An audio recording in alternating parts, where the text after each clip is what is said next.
வேத வசனங்களை ஆராய்ந்து கற்றுக்கொள்ள வாஞ்சையோடு காத்திருக்கும் அன்பர்களே, இயேசு கிறிஸ்துவின் இனிய நாமத்தினாலே வாழ்த்தி வரவேற்கிறோம்.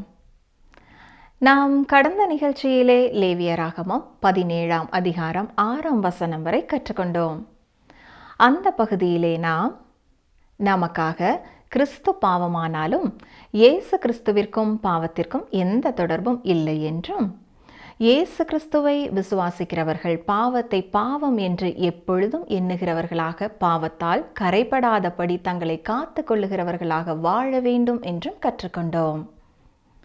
இன்று நாம் லேவியராகமம் 17ஆம் அதிகாரம் 7ஆம் வசனம் முதல் 18ஆம் அதிகாரம் 20ஆம் வசனம் வரை கற்றுக்கொள்ள இருக்கிறோம். தேவன் ஏன் பலிகளை ஆசரிப்பு கூடார வாசலில் மட்டுமே செலுத்தும்படி கூறினார்? காயேனின் காணிக்கையை விட ஆபேலின் காணிக்கை ஏன் சிறந்ததாக இருந்தது? நீங்கள் எவ்வாறு பரிசுத்த ஆவியின் கனியை உங்கள் வாழ்க்கையிலே கொடுக்க முடியும்? ஆழமாக கற்றுக்கொள்ள தொடர்ந்து எங்களுடன் இணைந்திருங்கள். கிறிஸ்துவுக்குள் பிரியமானவர்களே, கடந்த நிகழ்ச்சியிலே நாம் இறுதியாக லேவியராகமம் 17ஆம் அதிகாரம் 3 முதல் 6ஆம் வசனம் வரை உள்ள பகுதியை சிந்தித்து வந்தோம். இஸ்ரவேல் ஜனங்கள் எகிப்திலே வாழ்ந்த காலங்களிலே எகிப்திய மக்களைப் போல பல காரியங்களிலே வாழ்ந்து வந்தார்கள். அவருடைய தெய்வ வழிபாட்டோடு தொடர்புடையவர்களாக இருந்தார்கள். வீட்டிலே உணவுக்காக அடிக்கப்படுகிற மிருகங்களும் அந்த தெய்வங்களுக்கு படைக்கப்பட்ட பின்னரே உட்கொள்ளப்பட்டது. எனவே அவர்கள் வனாந்தரத்திலே வாழ்ந்த நாட்களிலே உணவுக்காக அடிக்கப்படும் மிருகங்களும் ஆசரிப்பு கூடார வாசலுக்கு கொண்டு வரப்பட்டு அடிக்கப்பட வேண்டும் என்று கற்றுக் கொடுக்கப்பட்டது. அப்போஸ்தலனாகிய பவுலும் 1 கொரிந்தியர் 8ஆம் அதிகாரம் 1 முதல் 13 வசனங்களிலேயும் 10ஆம் அதிகாரம் 1 முதல் 33 வசனங்களிலேயும் விக்கிரகங்களுக்கு படைக்கப்பட்ட ஆகாரத்தை உட்கொள்வதை குறித்து பேசியிருக்கிறார். இதன் பின்னணியத்தை நாம் அறிந்து கொள்ள வேண்டும். கொரிந்து பட்டணத்தின் மக்களும் விக்கிரக ஆராதனையிலே இருந்தவர்கள். அவர்களும் தங்கள் மிருகங்களை தங்கள் விக்கிரகங்களுக்கு பலியாக்கினார்கள். ஆனால் அவற்றை அங்கேயே விட்டு சென்று விடுவார்கள். இந்த மிருகங்களின் மாம்சமானது கோவில்களுக்குள்ளே எடுத்துச் செல்லப்பட்டு பின்னர் அங்கே இருந்த சந்தையிலே அது விற்கப்படும். சிறந்த மாம்சமானது இப்படிப்பட்ட கோவில்களிலே உள்ள சந்தை வெளியிலே கிடைக்கும். இது புதிய ஏற்பாட்டின் காலம். தேவனுக்கு பயந்த இஸ்ரவேல் வம்சத்திலே வந்தவர்கள் இப்படிப்பட்ட இறைச்சியை வாங்கி சாப்பிடுகிறதில்லை. ஏனென்றால் அவர்களுக்கு தேவன் கொடுத்திருந்த பிரமாணங்கள் தெரியும். ஆனால் மனம் திரும்பி புதிதாக திருச்சபையிலே சேர்ந்த புறஜாதியான மக்கள் எந்த ஒரு சிந்தனையும் இல்லாமல் அப்படிப்பட்ட மிருகங்களின் இறைச்சியை வாங்கி சாப்பிட்டார்கள். அது விக்கிரகங்களுக்கு படைக்கப்பட்டது என்று தெரியும்.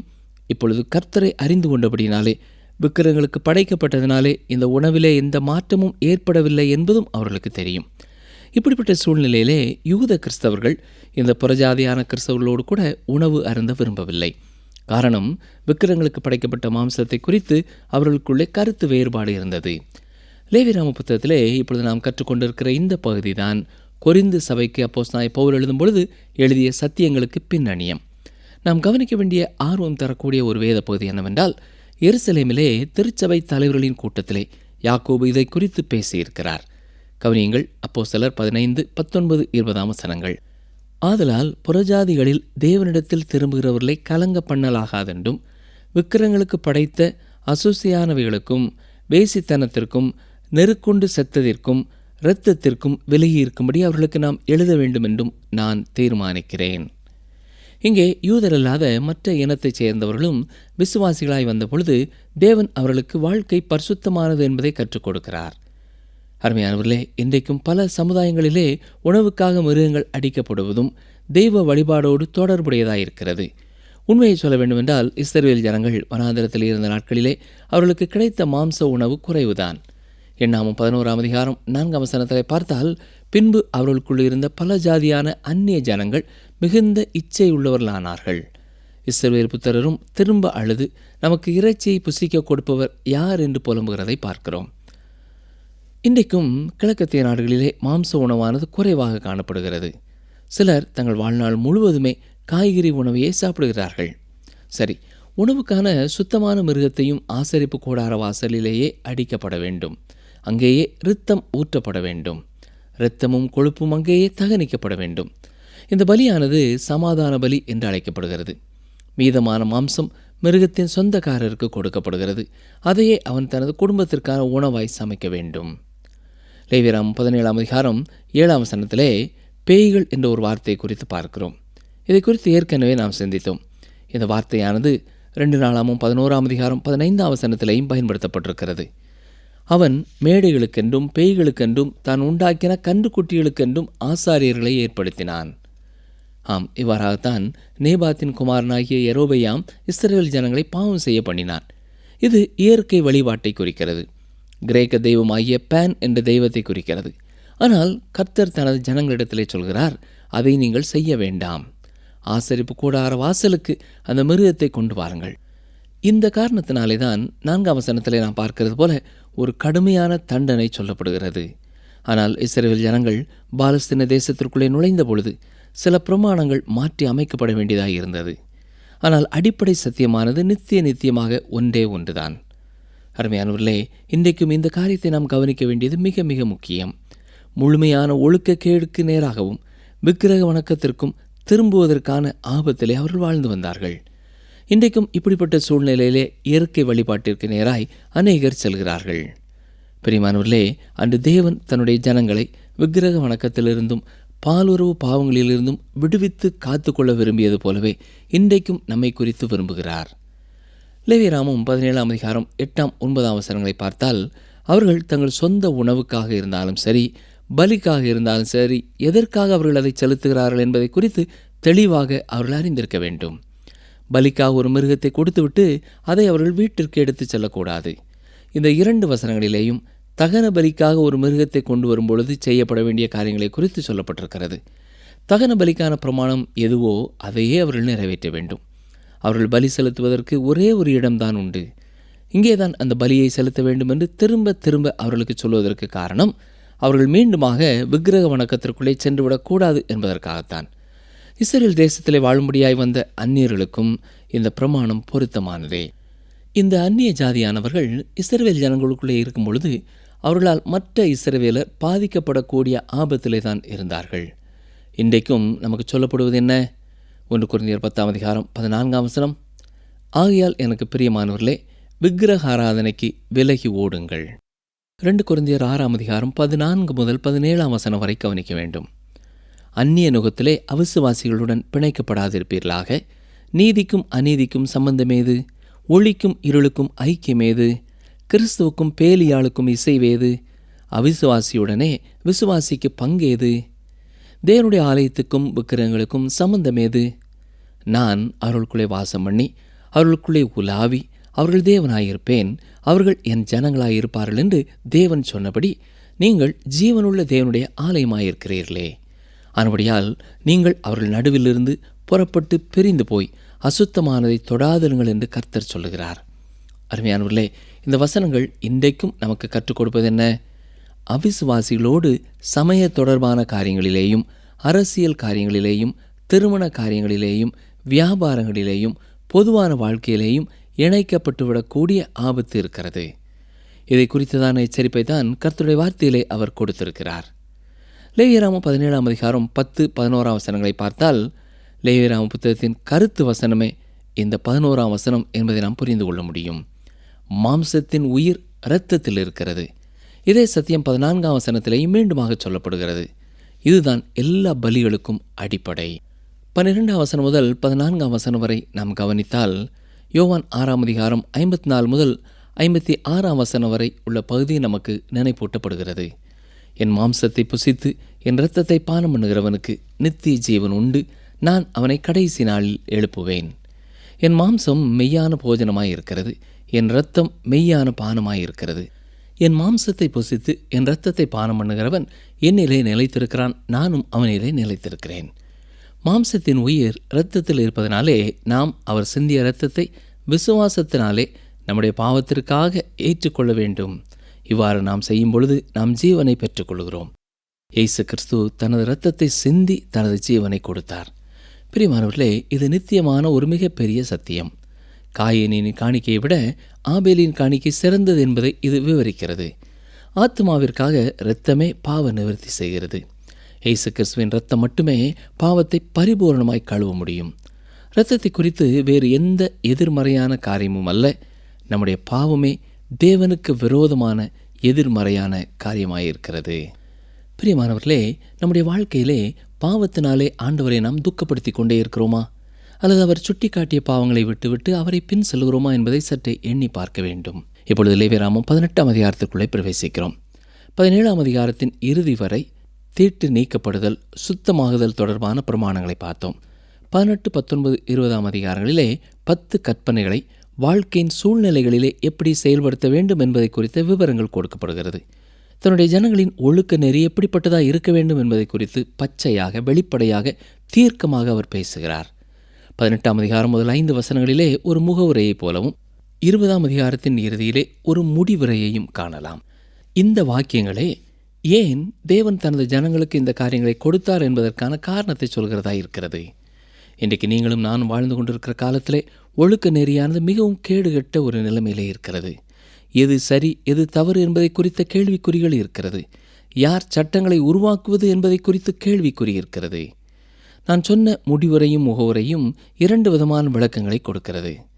முதலாவதாக 2ஆம், 4ஆம், 5ஆம் வசனங்களிலே நான் உங்கள் தேவனாகிய கர்த்தர் என்று திரும்ப திரும்ப சொல்கிறார்.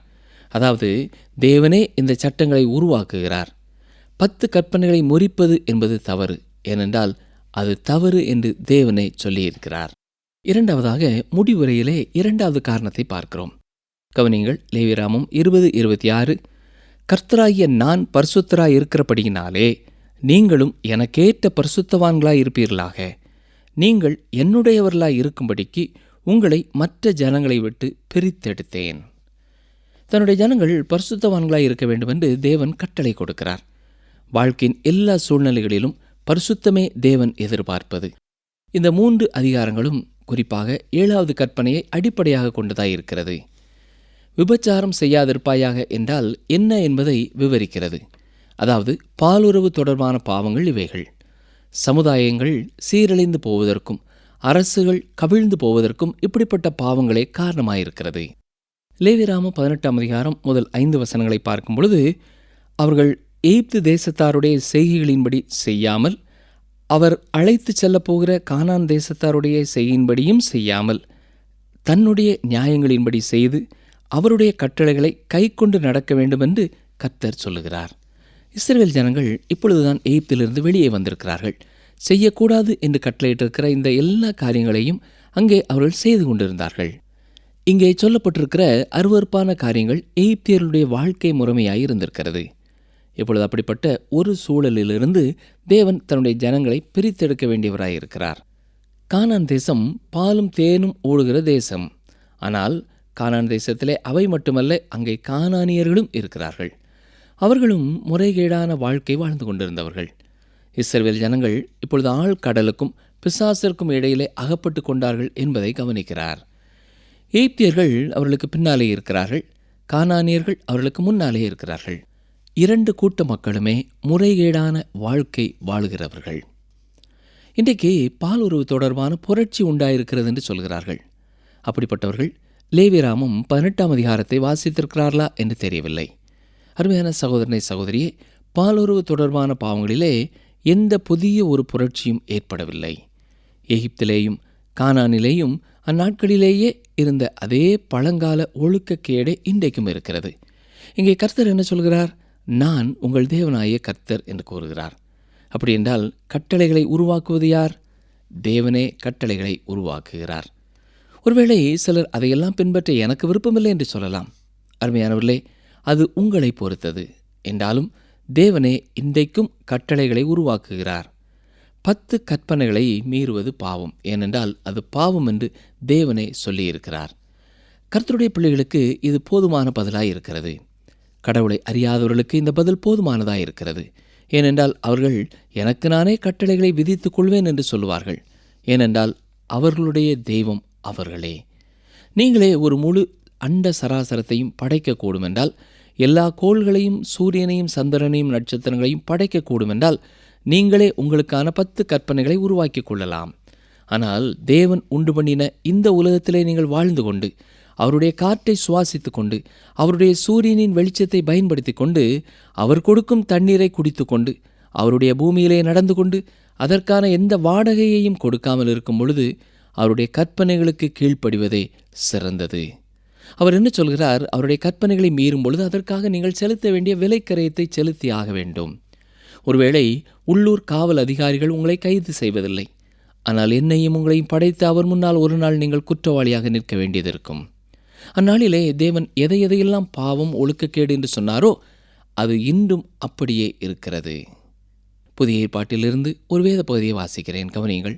1 தெசலோனிக்கேயர் 4:5-7 உங்களில் அவனவன் தன் தன் சரீர பாண்டத்தை பரிசுத்தமாயும் கனமாயும் ஆண்டு கொள்ளும்படி அறிந்து இந்த விஷயத்தில் ஒருவனும் மீறாமலும் தன் சகோதரனை வஞ்சியாமலும் இருக்க வேண்டும்.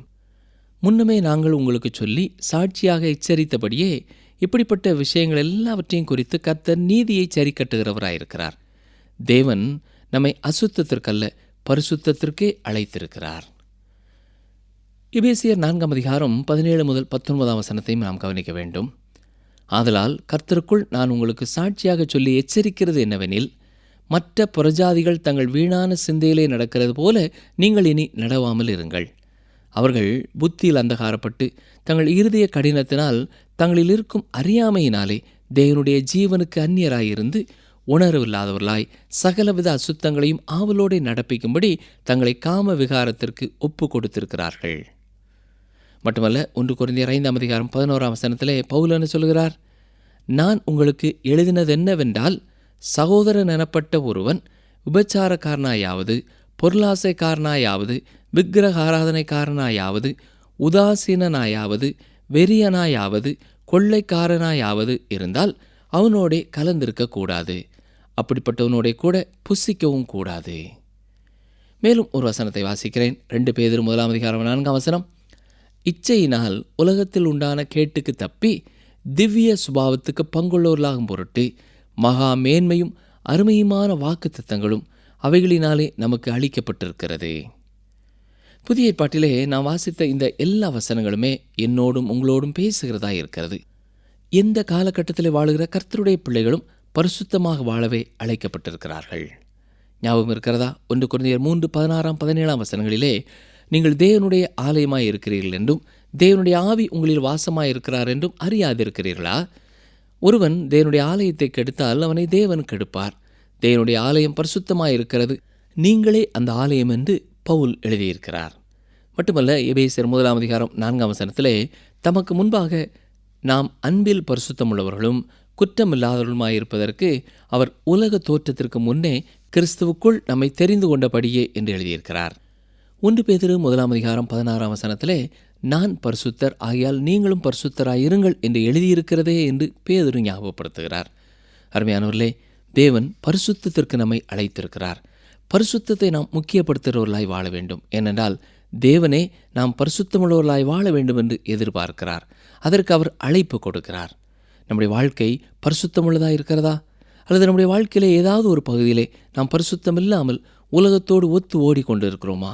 சற்றே எண்ணி பார்ப்போம். கிறிஸ்தவ விசுவாசிகளான சகோதர சகோதரிகளுக்கு ஒரு காரியத்தை சொல்லிக்கொள்ள விரும்புகிறேன். இன்று சிலர் என்ன நினைக்கிறார்கள் என்றால், கீழ் மட்டத்தில் உள்ள மக்களை நாம் சந்திக்க வேண்டுமென்றால் அவர்களைப் போலத்தான் வாழ வேண்டும் என்று சொல்லுவார்கள்.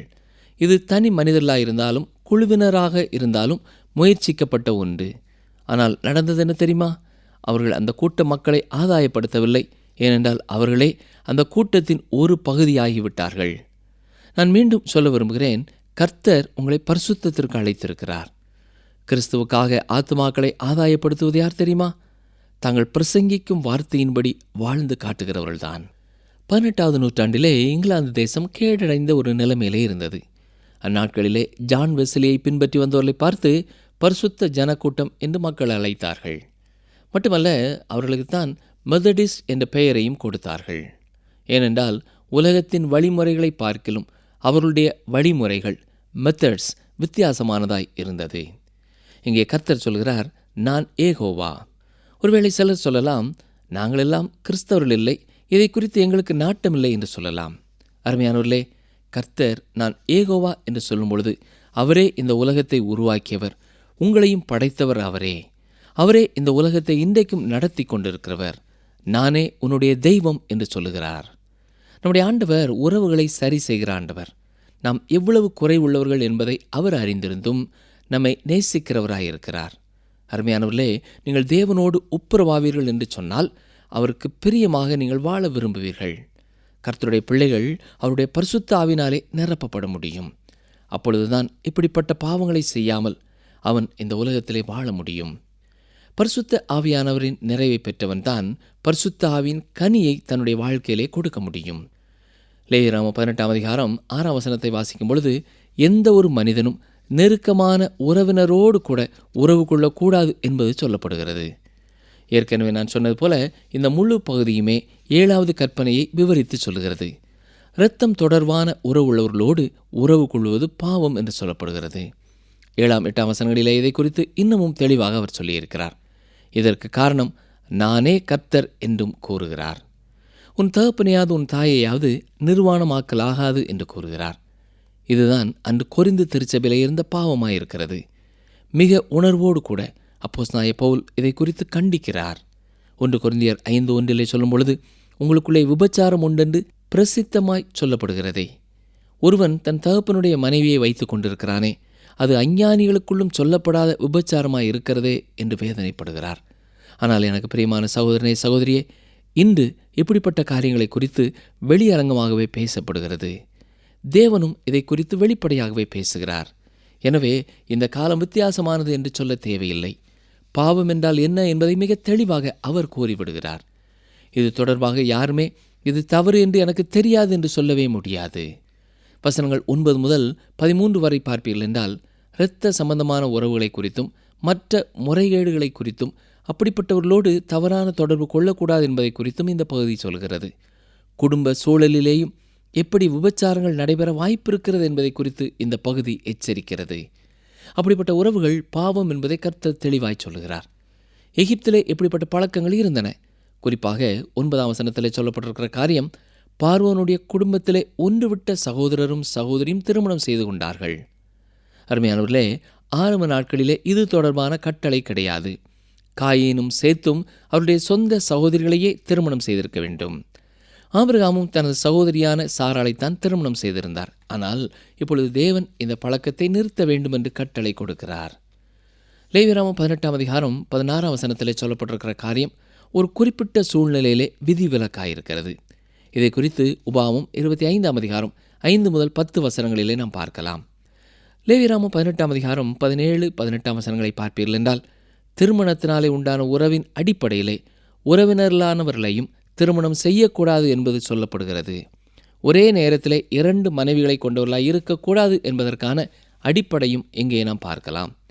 இங்கே பலதாரம் என்று அது அழைக்கப்படாமல் அது விபச்சாரம் தொடர்பான பாவமாகவே கருதப்படுகிறது. யாக்கோபு இப்படிப்பட்ட ஒரு பிரச்சனையிலே தான் அகப்பட்டு கொண்டான். லேயாளையும் ராகேலையும் திருமணம் செய்தான்.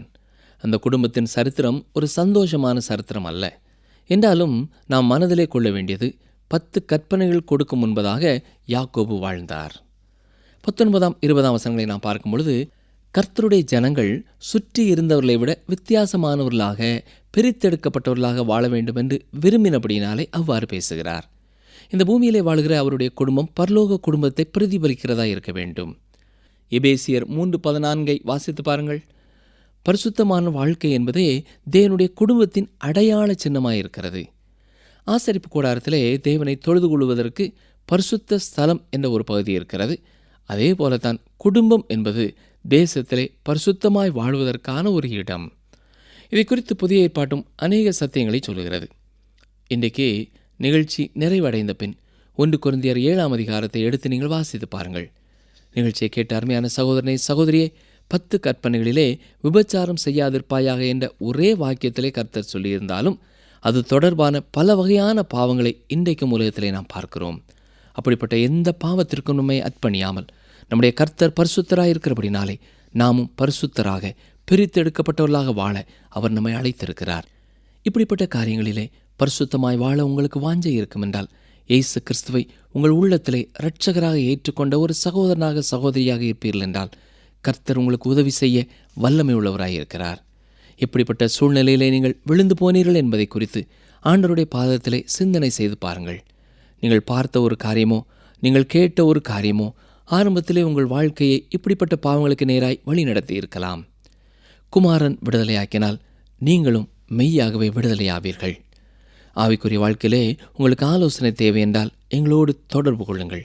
உங்களுக்காக ஜெபிக்கவும் கர்த்தருடைய வசனங்களிலிருந்து உங்களுக்கு ஆலோசனை கொடுக்கவும் ஆயத்தமாக இருக்கிறோம்.